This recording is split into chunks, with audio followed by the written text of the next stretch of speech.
Aujourd'hui dans cette vidéo, je vais te dévoiler quel est mon média préféré.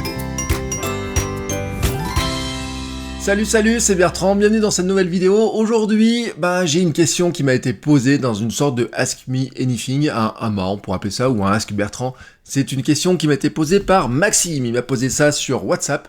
Alors toi aussi, tu peux poser des questions, tout simplement. Tu mets un petit message, là, en commentaire dessous. Tu me poses une question, et moi, j'y répondrai dans les prochaines vidéos. Voilà, n'hésite pas, tu peux me poser n'importe quelle question sur la création de contenu, le sport, sur ma vie, sur toutes les vidéos, sur comment je produis les vidéos, sur n'importe quoi.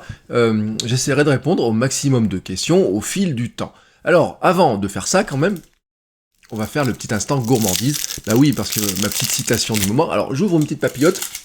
Et on va regarder la petite citation. Hop, tiens.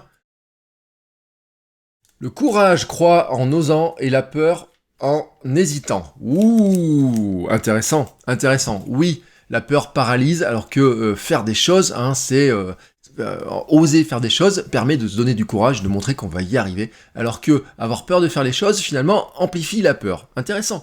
Et tout ça pour vous dire qu'en fait, c'est un proverbe romain. Venons-en maintenant à la question de Maxime. Alors Maxime, ta question est intéressante et je vais la redonner. Il me pose une question vraiment intéressante qui me dit « Si tu ne devais garder qu'un contenu média définitivement, podcast, chaîne YouTube ou ton blog, lequel tu garderais ?» Quelle grande question. Quelle question difficile. Franchement, c'est une question difficile.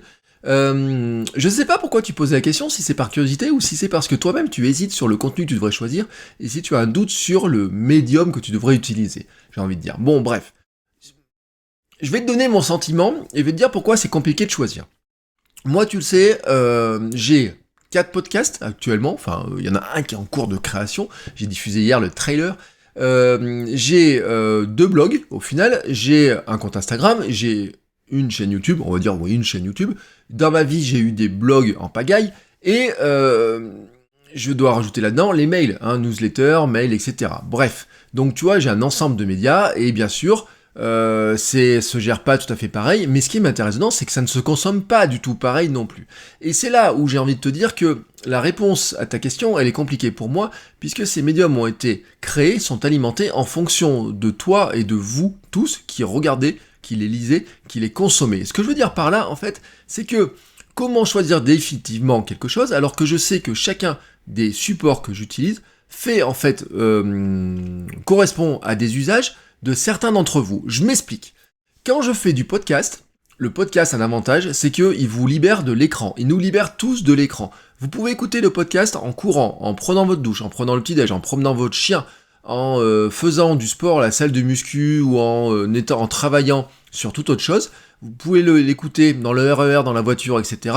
à des endroits où vous ne pouvez pas avoir accès à l'écran, où vous n'avez pas envie d'avoir accès à l'écran, ou en tout cas pas à cet écran-là.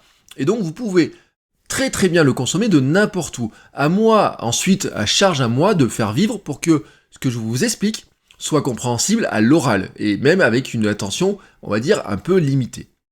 Maintenant, prenons le cas du blog. Moi, le blog, je blogue depuis le siècle dernier, et bah oui, je suis un dinosaure, j'ai commencé par le blog, donc j'ai blog depuis le siècle dernier.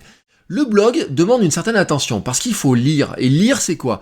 C'est se placer devant un écran, quel qu'il soit, et prendre le temps de lire, de faire défiler, et tu le sais bien que par moment, lire, ça nous fatigue. Bah oui, ça nous fatigue, c'est une réalité, ça nous fatigue. On n'a pas envie de lire certaines choses, il y a des moments où on n'a pas envie de le lire, on n'a pas envie de se concentrer, et puis l'ergonomie des choses et tout fait que des fois, quand le texte est long, on n'a pas le courage de le lire, on se dit, je garde pour plus tard. À côté de ça, la chaîne YouTube, c'est assez mitigé, parce que finalement, tu peux juste écouter ces vidéos, cette vidéo-là, tu n'as rien à regarder, tu peux juste l'écouter.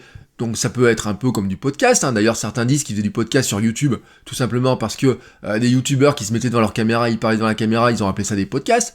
Mais tu sais que le podcast normalement c'est de l'audio, mais ça reflète bien une réalité, une situation, c'est que finalement il y a des vidéos qui s'écoutent plus qu'elles ne se regardent.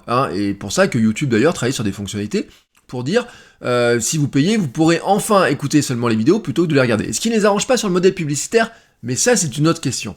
Mais c'est vrai que je sais, pour en avoir discuté avec certains d'entre vous qui regardez, qui écoutez, qui lisez mes contenus, certains, par exemple, ne sont pas du tout YouTube, ne regardent pas du tout de vidéos, tout simplement parce qu'ils n'ont pas le loisir de le faire. Ils n'ont pas le temps de le faire, parce que leur vie ne leur permet pas de le faire. Parce que le matin, ils font 1 heure de voiture, par exemple, 1 heure de voiture le matin, 1 heure de voiture le soir. Et donc, quand tu es sur l'autoroute, tu ne regardes pas une vidéo sur YouTube.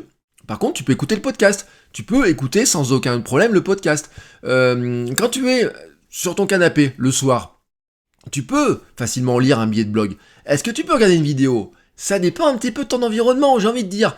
Si moi je suis sur le canapé, quand moi je suis sur le canapé, si je me mets à écouter un podcast et qu'à côté, ma femme, elle travaille, par exemple, elle écrit sur un texte, ou alors qu'elle veut regarder une série sur Netflix, je la gêne. Ou alors je vais mettre mon casque, on s'isole, on est plus tout à fait on est sur le même canapé, mais on n'est plus tout à fait dans le même monde.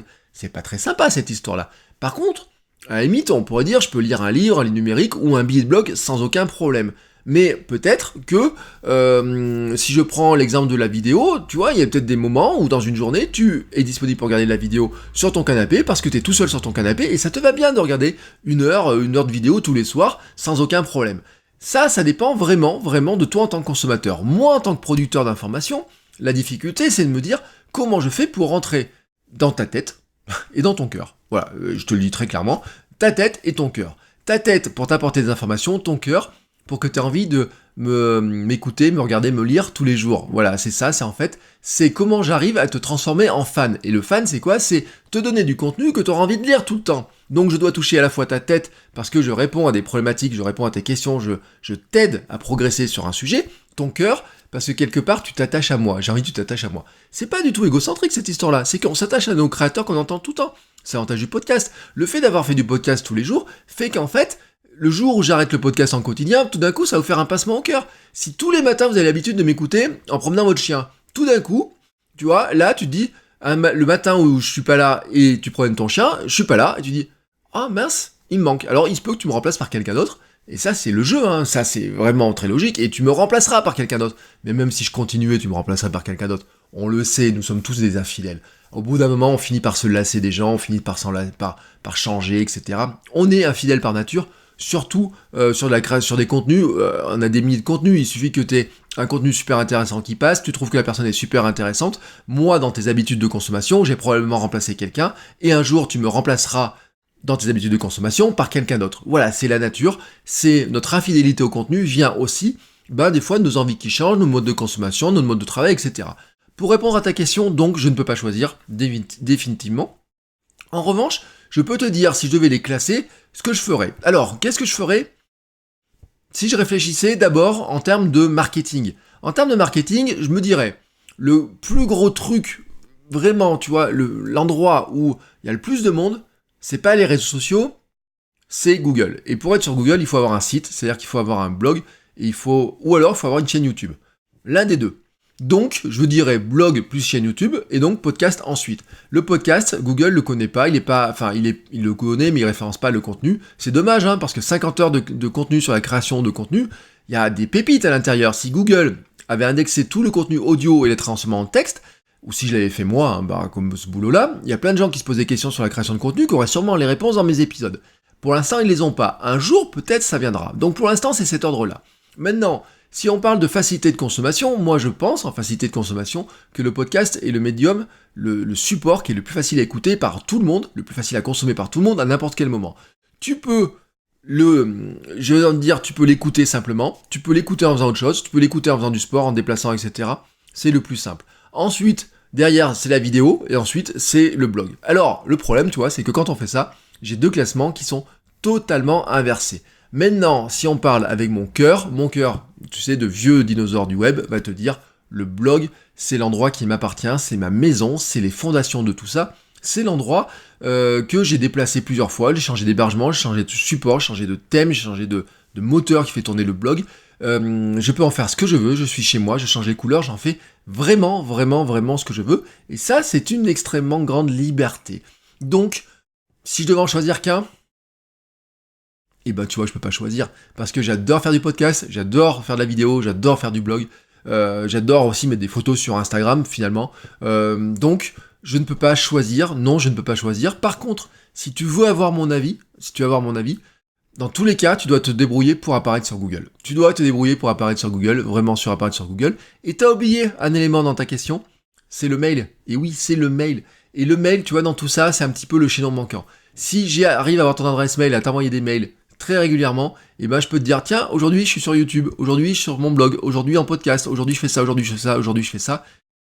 Et tu vois, peut-être, finalement, celui dont je pourrais pas me dépasser de plus en plus, c'est peut-être le mail. Tu vois, définitivement, j'ai envie de te dire que peut-être le mail ferait partie, tu vois, des trucs dont je vais de moins en moins me passer, parce que quand j'envoie un mail, c'est incroyable, mais j'ai souvent des réponses. Très très très très souvent des réponses, de l'interaction avec des gens qui m'envoient une réponse juste en appuyant sur le bouton répondre. Et tu vois, peut-être que dans le choix, peut-être, ça serait le mail, mais ça, c'est une conviction très personnelle, c'est une envie très personnelle, c'est un fonctionnement très personnel, et donc, c'est vraiment ma perception des choses à moi. Donc je ne sais pas, Maxime, si je vais vraiment répondre à ta question, mais vous voyez les uns les autres que dans cette question-là, telle qu'elle est posée, bah finalement, il y a plein d'interrogations, il y a plein de choses qui viennent, et il est difficile d'y répondre. En tout cas, moi, voici comment je vois les choses. Vous devez apparaître sur Google d'une manière ou d'une autre, que ce soit par le blog ou par YouTube, ou si vous faites un podcast, vous devez vous débrouiller pour que votre podcast ait un site, et que ce site apparaisse sur Google. Parce que c'est la logique, parce que si on a une question et qu'on demande n'importe quoi à Google, et ben Google va essayer d'y répondre, alors autant que ce soit avec ce que nous produisons. Voilà, si vous avez des questions, n'hésitez pas, laissez un commentaire pour m'envoyer vos questions, et moi je vous dis à demain pour une nouvelle vidéo. Ciao!